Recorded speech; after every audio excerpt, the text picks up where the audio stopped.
বন্ধুরা, এখন থেকে আপনি চাইলে আপনার যে কোনো ফোনের মধ্যে আপনি মন খুশি মতো র্যাম বাড়িয়ে নিতে পারবেন। র্যাম বাড়ানোর অনেক রকমের ফায়দা রয়েছে, যেমন ধরুন আপনার ফোনটি কখনোই হ্যাং করবে না, আপনার ফোনটি কখনোই আটকে যাবে না, আপনার ফোনটি অনেক সুপার ফাস্ট ভাবে কাজ করতে থাকবে।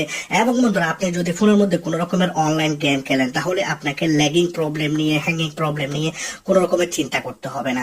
যে কোনো রকমের গেম আপনি স্মুথলি খেলতে পারবেন, আপনার ফোনটিও অনেক ফাস্ট এবং স্মুথলি কাজ করতে থাকবে। আপনার কাছে যে কোনো কোম্পানির ফোন থাকুক না কেন, আপনি সব ফোনের মধ্যে র্যাম কে বাড়াতে পারবেন। সেজন্য আমি এখানে দুইটি ফোন নিয়েছি। এই দুইটি ফোনের মধ্যে আমি দেখাবো যে কিভাবে আপনারা র্যাম বাড়াবেন। কারণ অনেকে বলেন যে কি ভাই আপনি তো সেটিং দেখালেন, কিন্তু সেই সেটিংটি আমার ফোনের মধ্যে আমি খুঁজে বের করতে পারতেছি না। সেজন্য এখানে দুইটি ফোন নিয়েছি, আপনারা যেন ভালোভাবে বুঝতে পারেন এবং আপনারা যেন আপনাদের ফোনের মধ্যে র্যামটাকে বাড়াতে পারেন। তো চলুন আপনাদেরকে দেখা যায় কিভাবে আপনারা যে কোনো ফোনের মধ্যে, যে কোনো কোম্পানির ফোনের মধ্যে যত মন খুশি আপনাদের ফোনের মধ্যে বাড়াতে পারবেন। সেই জন্য এখানে আমি নিয়েছি দুইটি ফোন।